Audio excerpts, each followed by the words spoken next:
felt this sense of urgency and the sense of panic. He was tripping and falling so much. That's never a good sign. I left the room because I couldn't handle it. The sweat glands are gone, and the odor just comes right back. I was devastated. I didn't know how to react. I realized that she does have a serious, serious problem.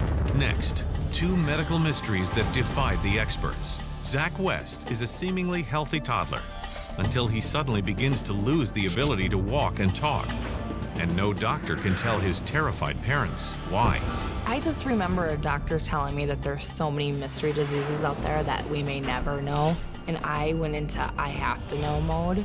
Then, nothing could have prepared Cheryl Marshall for the bizarre metamorphosis her body would go through when puberty set in. I was this kid in the class who was smelly. So you just end up feeling really bad, embarrassed, humiliated. When illness strikes, we look to doctors to give us answers. But what if they can't? For these unlucky patients, diagnosis is a mystery.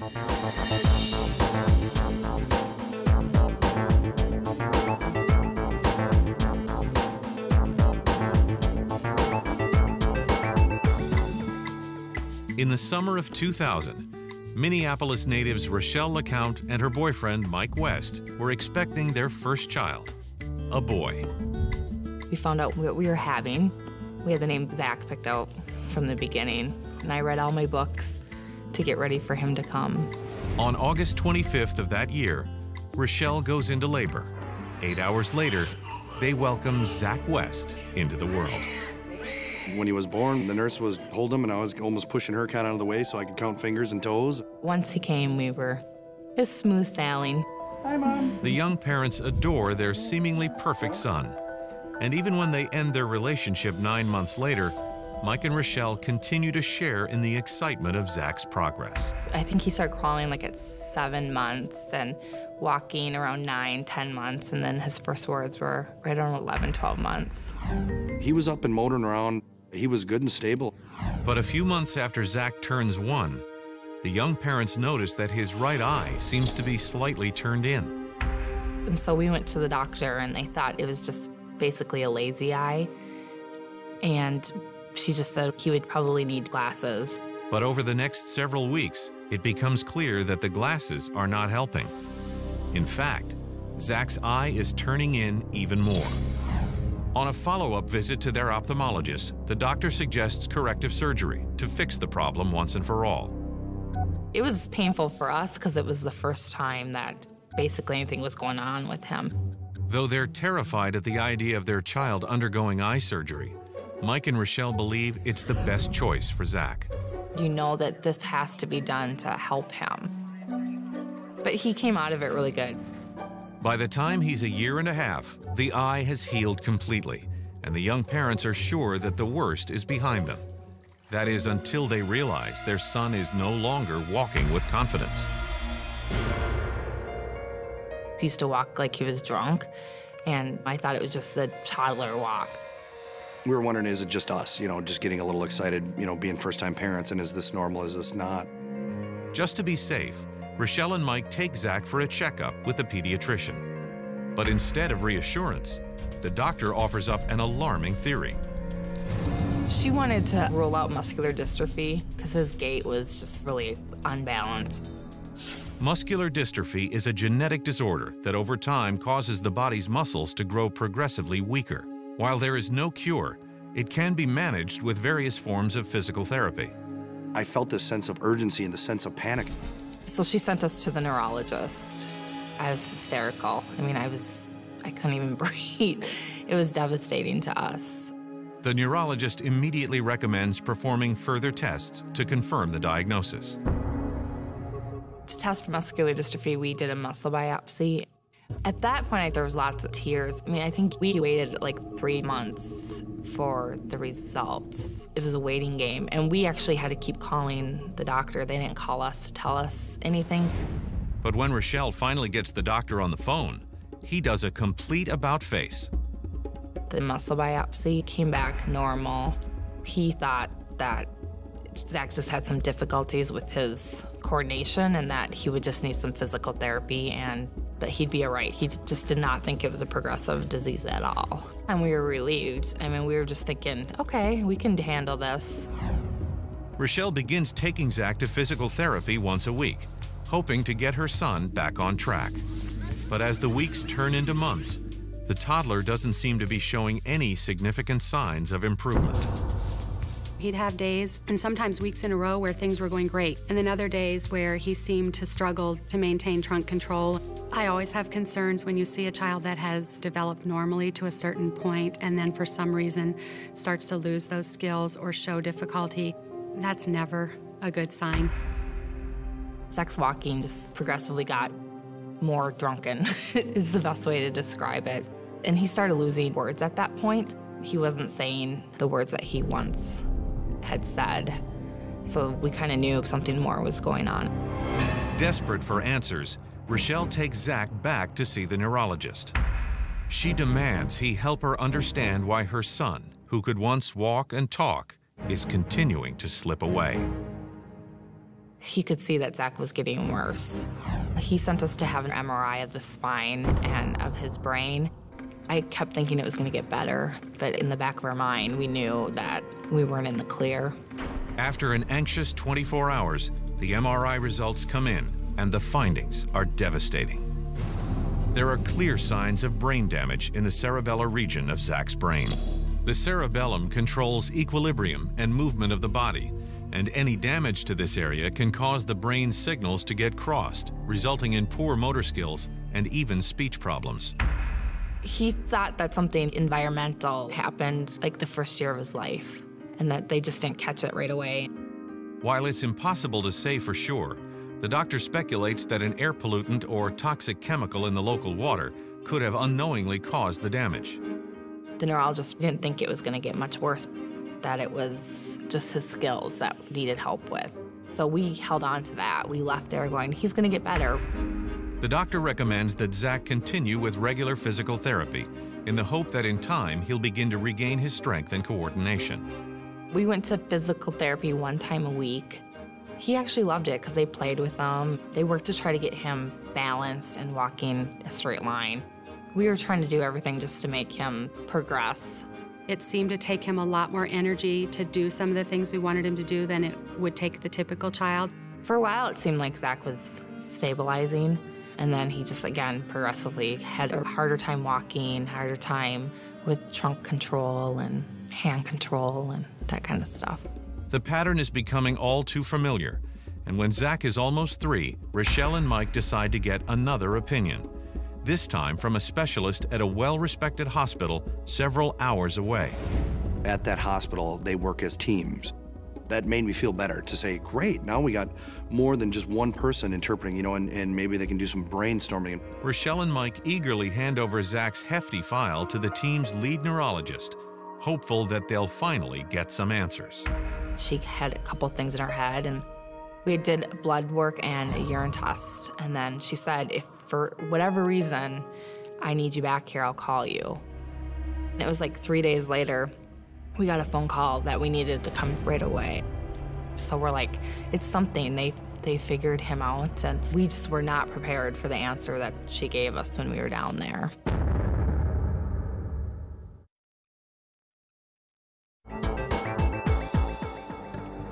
Over the past year and a half, 3-year-old Zach West has been slowly losing the ability to walk and talk. But at last, a team of doctors more than 200 miles away believes they've found a critical clue. We got a phone call, and we drove down there right away. But as the family walks into the doctor's office, they immediately sense that the news is not good. The neurologist explains that this seemingly simple urine test was positive for a tumor marker. It was like, he has cancer. That was the last thing that we ever thought it could be. In fact, the team suspects that Zach has a neuroblastoma, a cancer that forms in nerve tissue. This has most likely been causing his steady muscular decline. The worst cases often result in paralysis. It was tough because you're like, please let it be this, so that way at least we have a cure. And then that way at least we know what it is, so we know what we can do. While the team is confident that a tumor is causing Zach's body to slowly shut down, they need to locate it before coming up with a treatment plan. Usually the neuroblastoma tumor is found in the chest cavity, so they thought that they would do the scans and be able to pinpoint right where it is. And she had test after test ready for us. He had a CAT scan. It was horrible. He had to be awake for it, and they pretty much tied him down, and he just lost it. He freaked out. I left the room because I couldn't handle it, and his dad stayed in there with him and held him down. It's instinct. You know, I want to protect him, especially when he's that helpless, but now they're asking me to participate with them. It was breaking my heart. But this becomes just one of countless scans that Zach is forced to endure over the next 12 weeks, and each one comes back inconclusive. The neurologist really thought there has to be a tumor somewhere, but the oncologist wasn't at the same place. He was like, I don't think he has this. So we had two different conflicting doctors at the same clinic saying, yes, he has it, or no, he doesn't have it. Overwhelmed and exhausted, Rochelle and Mike demand to know how the medical team could be so certain that Zach had a tumor just 3 months earlier and be so unsure of that diagnosis today. The neurologist down there researched it, and there's a regression of neuroblastomas that can happen spontaneously, and so she thought that's what had happened to Zach. That was pretty much the end of it. That was the end of the contact. Okay, well, we did what we thought we could do. See you, bye. You're stressed to the max, but again, I felt it was my role not to get upset. Basically, when I was alone, yeah, then it'd crawl up on me, and then, you know, I'd sit there and I'd have a good cry. There was so many tears, but I needed to make sure that he was living the best life, and I was doing everything I could, no stone left unturned, to make sure that he was gonna be okay. Not knowing where else to turn, Mike and Rochelle go back to the one person who has actually helped Zach in the past, his physical therapist, Vicki Miles. He was tripping and falling so much. We were really trying as hard as we could to keep him upright and walking and moving. That was really important to Mom and Dad both. It was frustrating because he couldn't get to the point where he wanted to go. And there would be times where he would just drop to the floor and just start crawling because he just didn't have the energy to do it anymore.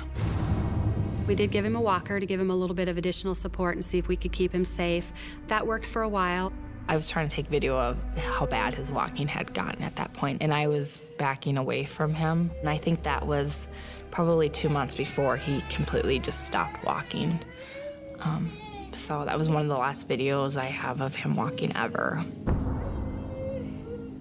It's hard to see that backwards progression. It went from walking to being very wobbly walking to getting to the point where he couldn't walk. His therapist finally just said, we have to get a wheelchair for him. By August of 2004, Zach is almost 4 years old, and he's stopped walking altogether. Crushed, Rochelle and Mike begin taking him to a new round of specialists, but none can shed any light on Zach's ongoing deterioration. I just remember a doctor telling me that there's so many mystery diseases out there that we may never know, and I went into I have to know mode.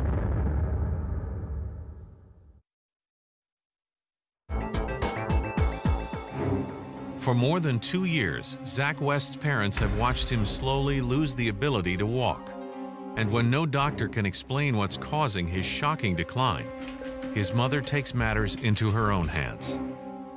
I would do a ton of researching, and I just wouldn't stop. It was like a roller coaster, because then I'd be like, I can't put Zach through this anymore. But eventually, Rochelle tracks down a doctor in Illinois who specializes in extremely rare disorders, and he agrees to see them. After thoroughly reviewing their son's history, he suggests a test that Zach has not yet undergone, a spinal tap. At that point, my hopes are up once again that we are going to be able to help him and find a cure for him. For a week, they wait, and when the findings come in, they get the first glimmer of an answer. The spinal tap showed that he had elevated T cells. The doctor explains that T cells help maintain the body's immune system. Any change in the T cell levels could indicate that Zach is suffering from an autoimmune disease, a disorder in which the body essentially attacks itself. He just said that he thinks that he has an autoimmune disease, but he doesn't know specifics. He goes on to explain that autoimmune diseases can be either inherited or acquired, but without being able to pinpoint the exact cause of Zach's immune reaction, it's impossible to determine if, in fact, it triggered his decline. He said we could go home and try this IVIG therapy, and if it's an autoimmune disease, it will help Zach. IVIG therapy, or intravenous immunoglobulin therapy, boosts the body's natural response to infection. The whole ride home, it was about a 6-hour drive. I think I cried the whole way, just because it wasn't the trip that I thought it was going to be. I thought I was going there for that magic answer and cure for him.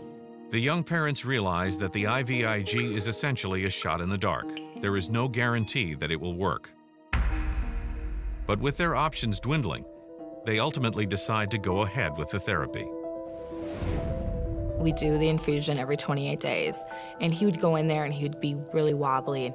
By the second bottle, Zach perks up and you can just tell he feels better. So we were like, he has an autoimmune issue. We're gonna be okay again.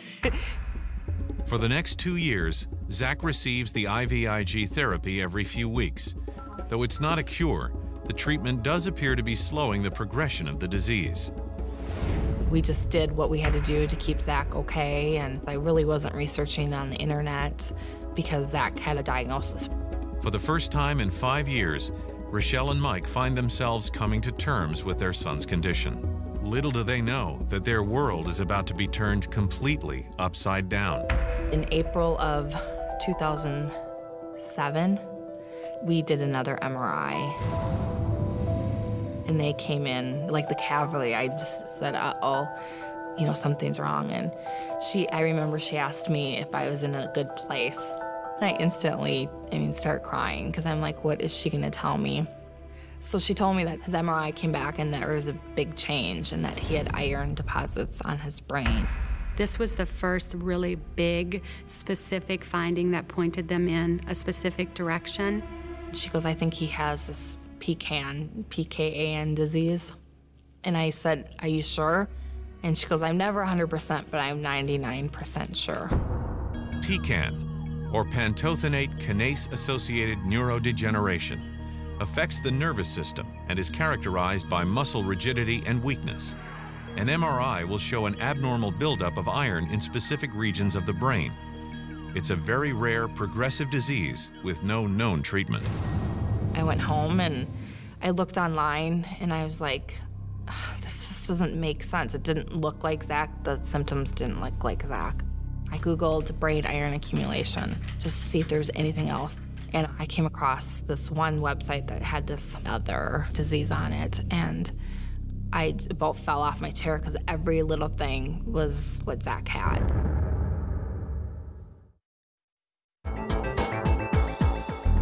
Over the course of the past 5 years, Rochelle LeCount and Mike West have watched their son Zach slowly regress. Once a vibrant and active child, he's now barely able to move around.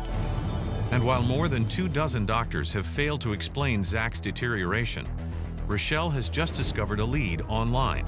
I found that they just started testing for the gene that causes this disease. I wanted to know more, and I needed to hear from the expert. Her next call is to Dr. Susan Hayflick, one of the leading experts in a disease that was identified just 2 years ago. The sense I got was that Rochelle was, I think, very obviously striking that critical balance between dogging getting a diagnosis and taking really good care of her child.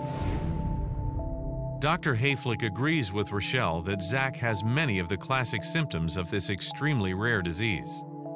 In fact, it is so rare there are less than 10 known cases worldwide. We are one of the world's centers for these disorders. All the cases in the US tend to funnel towards us. Dr. Hayflick assures Rochelle that a simple DNA test is all she needs to make the diagnosis. But the family will have to wait an agonizing 2 months for the results. We've been told so many things that I think I wasn't gonna believe anything. I just wanted a confirmation. My recollection in Zach's situation was having a very high level of confidence that a mutation would be found. And in fact, he has what we would call an atypical neuroaxonal dystrophy. Atypical neuroaxonal dystrophy is a genetic neuromuscular degenerative disorder that essentially cripples the nervous system. It's characterized by a buildup of toxic substances in the nerve endings, known as axonal spheroids, that gradually leads to a progressive decline in a patient's muscular control and ultimately loss of vision. I knew 100%. Now we can figure out what we're fighting. I'd rather know than not know. We don't know specifically how it causes the nerve death, but nerves have anatomy.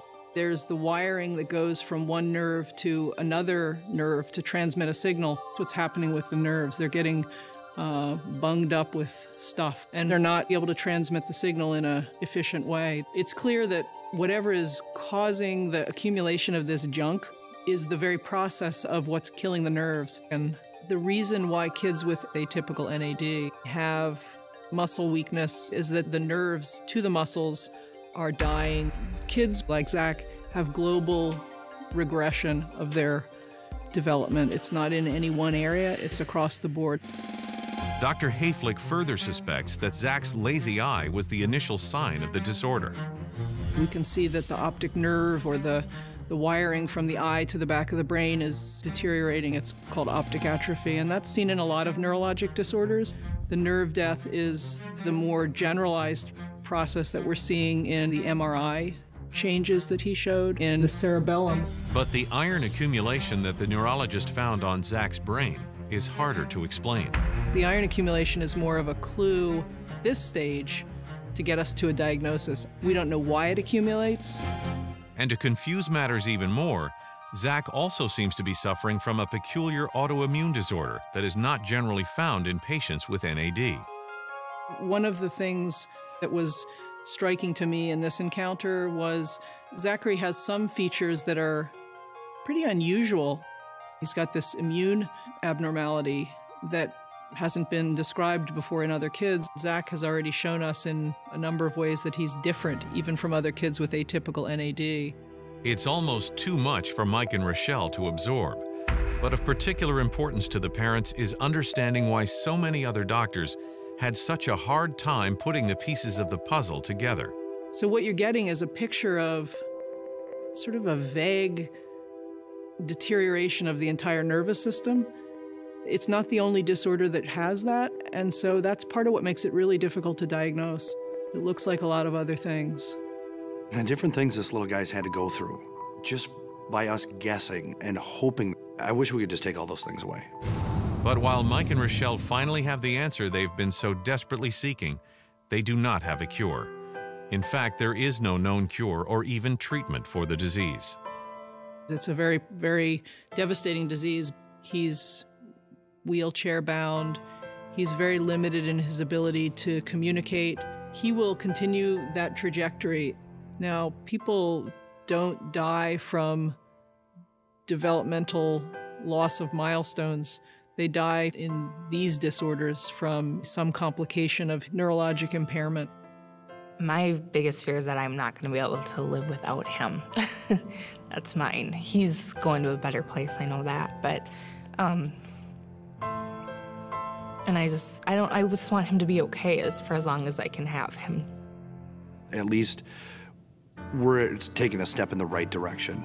And I was so thankful for that. You don't feel like you're just lost out at sea on a piece of driftwood. I remember Dr. Hayflick saying to me, if there's any hope I can have you hold on to, it's the fact that they're trying really hard for interventions. Before the gene discovery, we didn't know that this profile that Zachary shows is part of the same disease spectrum.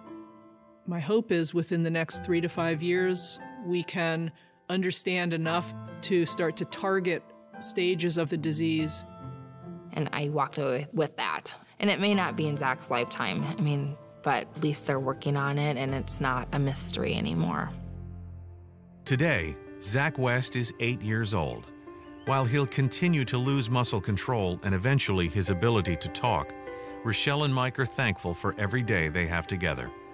Their priority now is living each day to the fullest.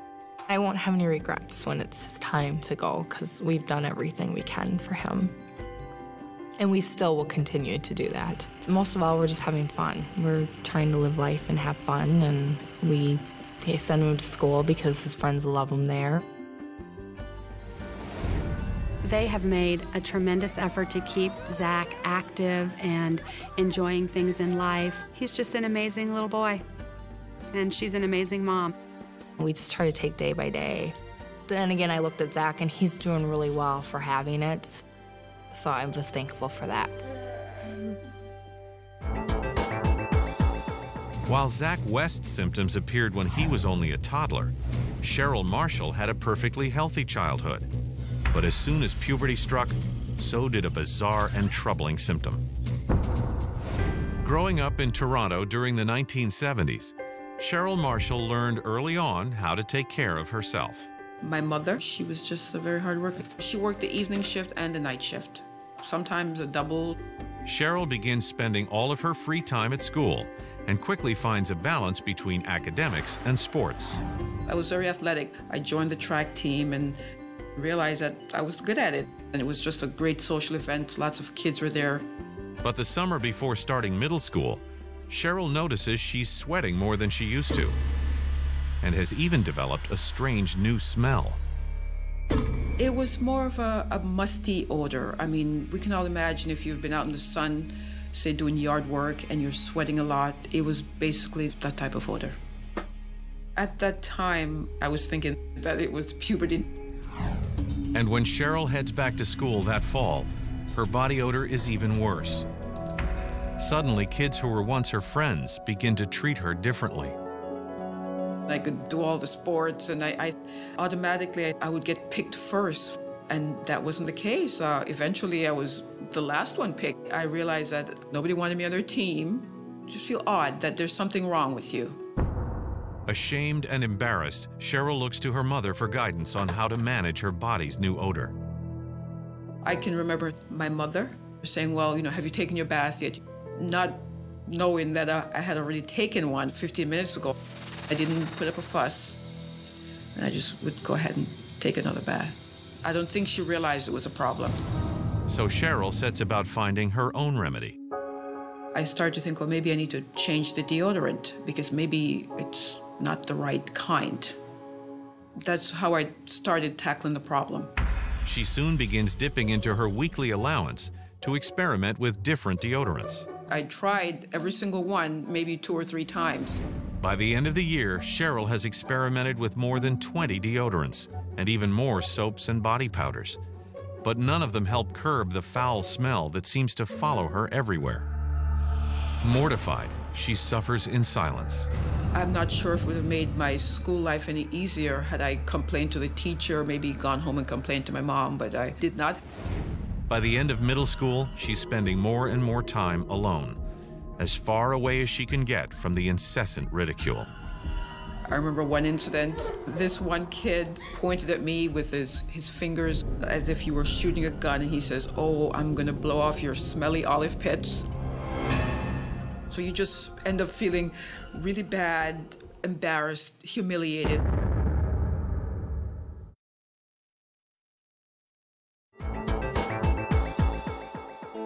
For the past 3 years, Toronto native Cheryl Marshall has been emitting a bizarre and intense odor that seems to offend almost everyone she meets. I was this kid in the class who was smelly. It was just a big joke for them. They're not happy memories at all.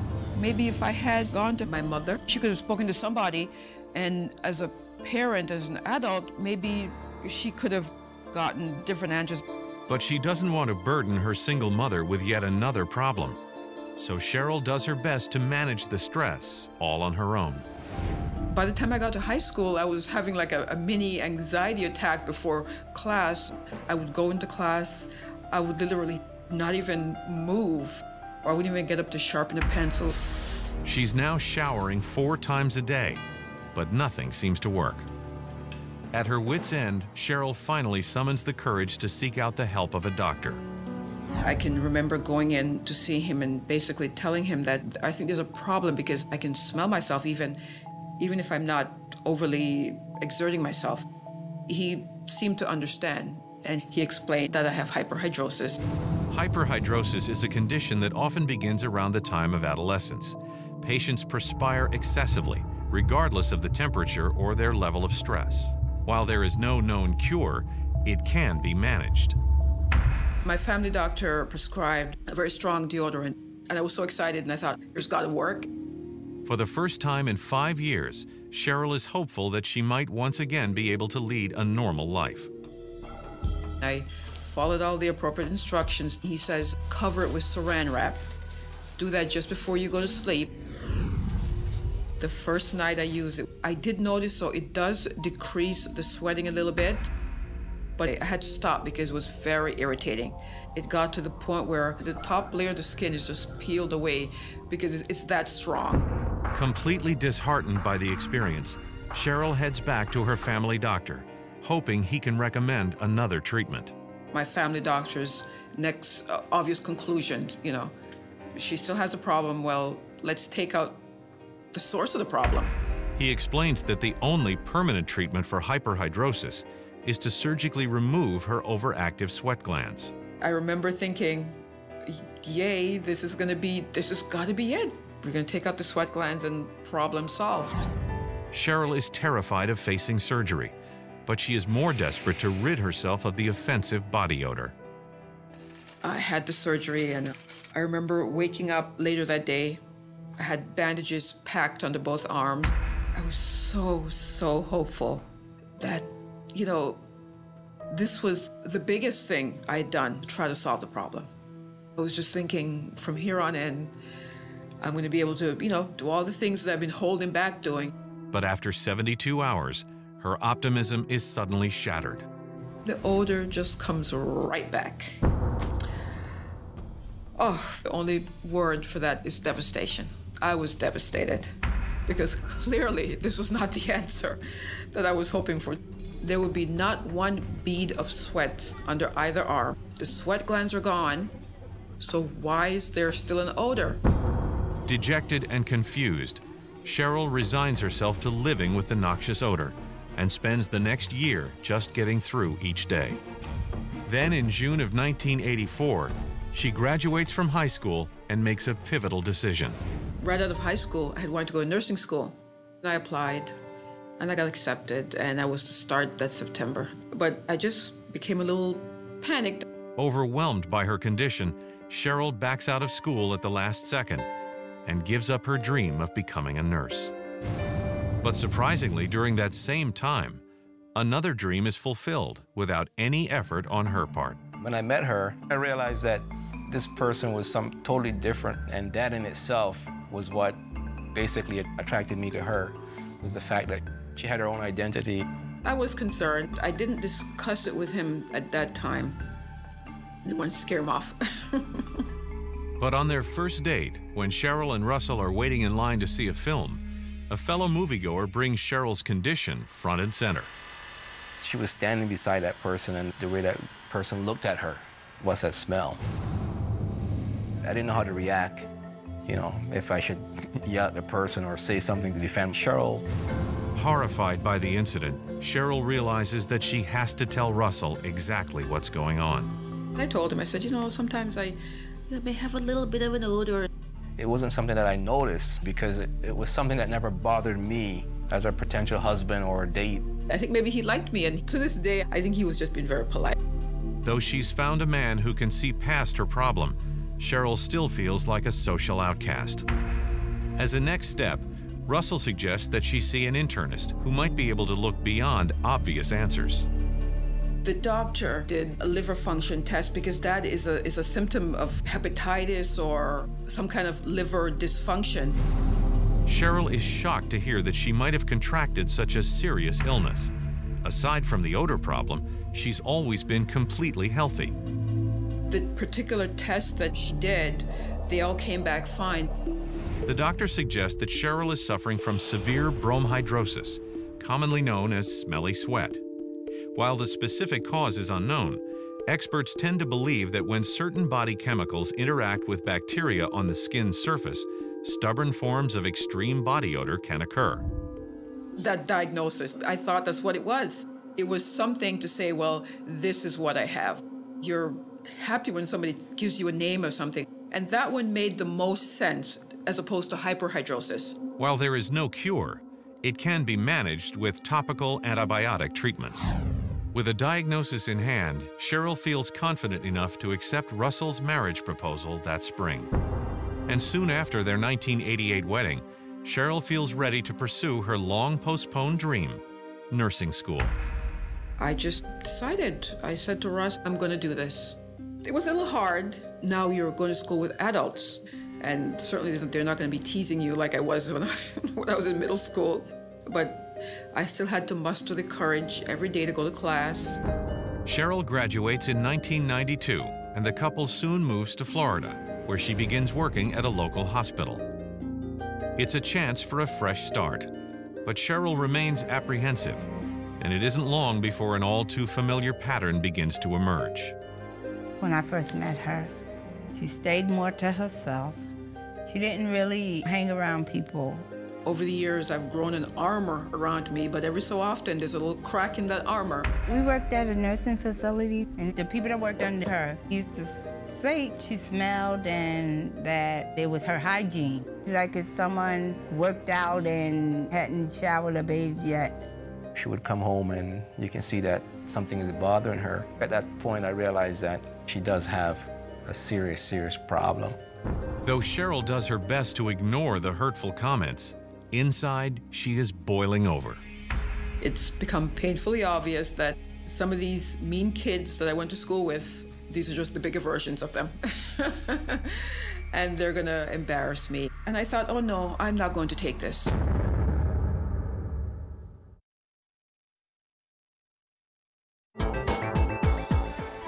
For more than 20 years, Cheryl Marshall has been living with a socially crippling disease that causes her to emit a stomach-churning odor, and no doctor seems to know how to manage it. Eventually, you get to the point where I don't want to see another doctor. So Cheryl decides to take matters into her own hands. Using her medical training as a guide, she begins a full-on investigation into a range of different diseases and conditions. Then, in the summer of 2005, she's surfing the web when suddenly she strikes gold. I was doing online research, and I came upon this support group. There must have been about 4,000 posts. When I started reading all these people's different experiences, it was just like somebody had just flipped the light on. I kept on reading and I came upon Dr. Fennessey's name. The following morning, Cheryl contacts Dr. Paul Fennessey at his office in Colorado. She's a pretty tenacious lady trying to uncover the cause of this disorder. In 1970, our group first detected this disease. Right now, there's only a handful of laboratories in the world that are even looking at this disorder. He explains that his team has created a simple urine test that can confirm if she's indeed suffering from this extremely rare disease. We give you a kit, then we collect urine for the next 24 hours. And we measure that urine for the amount of trimethylamine. Trimethylamine is a chemical created in the intestines during the digestive process. It is then transported to the liver to be broken down and excreted in the urine. I was very nervous because if it was negative, it would be practically back to square one. And then what? Cheryl completes the test and ships her samples off to Dr. Fennessey's lab. She then spends the next 2 months struggling to keep her expectations low. I remember saying to Russ, I said, well, what if this comes back and this is not it? You know, I said, then what? Because I need to know. This is driving me crazy. This has been 30 years now. I mean, it's been 30 years, literally. When we looked at her sample, she turned out to have just about a 50-50 ratio of trimethylamine to trimethylamine oxide. And so it's clear that her enzymes are not functioning correctly. So that's trimethylamminuria. Trimethylamminuria, also known as TMAU, is a rare metabolic disorder in which the liver fails to process the chemical trimethylamine, which can often smell like rotting fish. Over time, the chemical builds up in the body, causing patients like Cheryl to excrete a strong and offensive odor. Any way it can get out, it gets out. If you think about how volatile and how pungent ammonia is, trimethylamine is like ammonia. It goes through the body and come out every single pore, and then ends up causing people around to notice very quickly that there's something awry, and it's oftentimes perceived as offensive. The symptoms can occur sporadically, and while most people associate the odor with a fish-like smell, others do not. Everyone has a slightly different nasal interpretation of what they're sensing. I don't really smell a fish odor. It causes me to cry, sort of like you're cutting an onion. When I realized what was wrong with me, it was vindication for all those years, those decades of not knowing and being misdiagnosed and led down the wrong path. I was happy that I knew what was wrong with me. And while she's relieved that the diagnosis carries with it no risks to her overall physical health, she continues to struggle with the psychological side effects of this disorder. It doesn't surprise me at all that social stigma and social depression are a major part of this disorder. And on top of that, the frustration of not knowing why is even worse, because someone says, you know, you stink, and you can't tell them why. And that's a horrible burden to drag through life. The feelings of humiliation and shame that so many TMAU patients experience is all too familiar to Cheryl. But she's having a harder time understanding why so many doctors failed to figure out her case. After talking to other people with the same disorder, they've been through the same thing. Doctors thinking they're nutty, crazy. They were doing as much as they possibly could with what they had. The first textbook that I've seen written describing trimethylamine was in 2006 or 7. And so that's the very first time that this has really actually entered the medical teaching literature. But the diagnosis is bittersweet. There is no known cure or treatment for TMAU. However, Dr. Fennessy assures Cheryl that it's still possible to live a relatively normal life by adjusting her diet. This disease is really driven by the things that you eat and the things you eat a lot of. One of the worst offenders would be eggs. If you ate nothing but eggs for breakfast, lunch, and dinner, you're going to smell to high heaven. Other foods high in trimethylamine include legumes, meat, and dairy. In fact, Dr. Fennessy is so confident that the disease can be triggered by diet that he suspects her first episode 30 years ago was induced by the food she was eating at the time. We'll talk about a teenager as being a free grazer, that they go out and pick foods that they actually like and not the ones that mom and dad would normally feed them. But it actually has a tremendous amount of the precursors for trimethylamine in it. So this causes a disease that was there all the time to all of a sudden become very noticeable. Today, Cheryl keeps the odor in check by paying close attention to the food that she brings into the house. Her diet's really changed. I love fish, but that's one of the problem food for her. Now we don't eat any at all. God bless him. I love him so much. He is so supportive. He has stuck with me through this whole thing. But more than anything, the diagnosis has given Cheryl the courage to face the world without shame. I think now she seems more positive, and now that she's actually taking the bull by the horn. I've had to do a lot of this really on my own because doctors they just didn't know. I want to put that behind me. I think it's made me a stronger person.